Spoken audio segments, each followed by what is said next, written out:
Douglas McGregor's Theory X and Theory Y model of motivation is widely known, and we've got a video about it.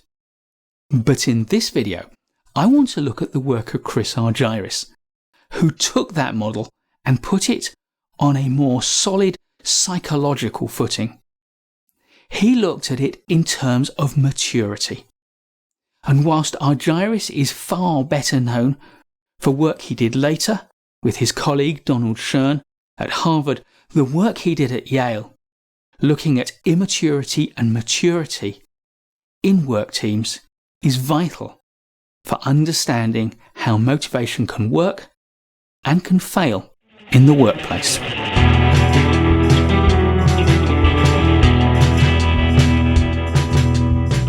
Argyris' work on motivation starts from the tension between the needs of the organisation on one hand and the needs of the individual on the other.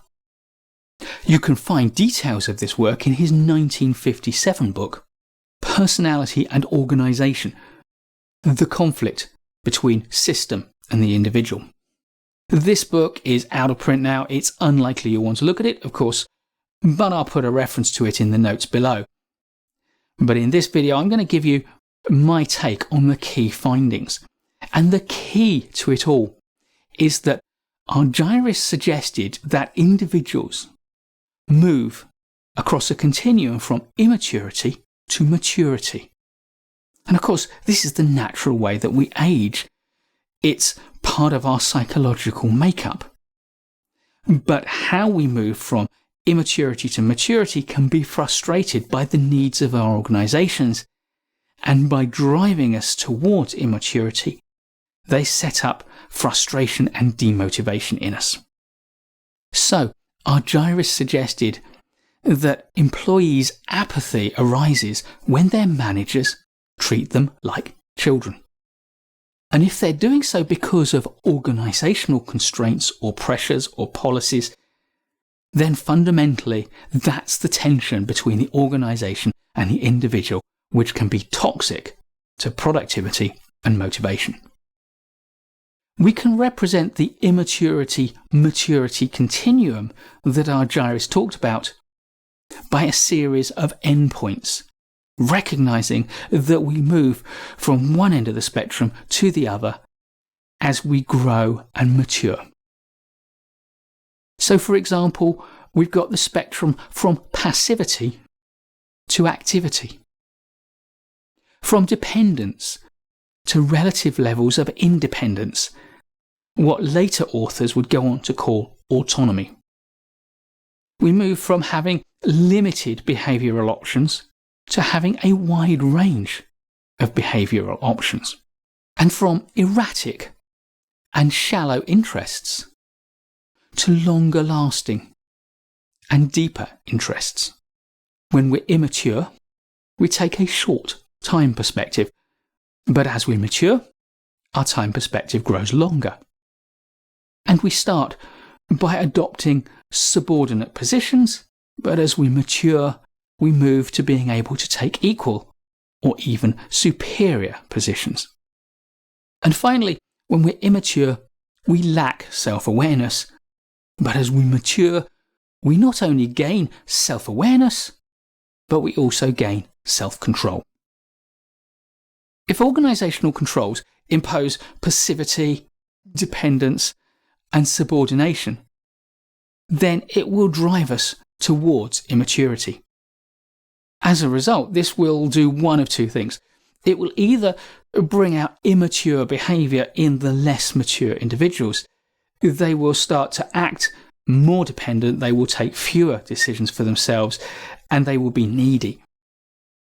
The alternative in the more mature individuals is they will find it enormously frustrating and they will push back against it. They'll find networks of connections which will allow them to frustrate the control that the hierarchy of the organisation is trying to impose upon them. They will become rebellious and possibly even disruptive.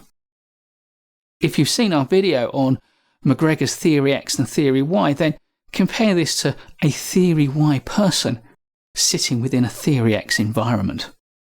So, what is it we need to do as leaders and managers to create a mature environment that allows people to thrive?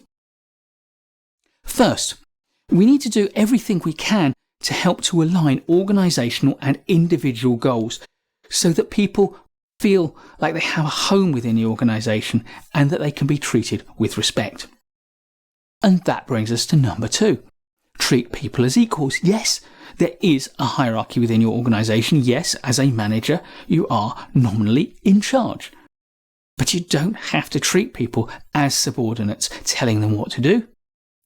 Consult them, engage them, treat them with respect, treat them as your equal. And flowing from that is number 3.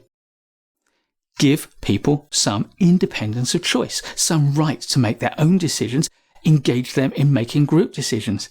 Give them a sense of autonomy, give them a sense of agency and ability to take control of their own working life.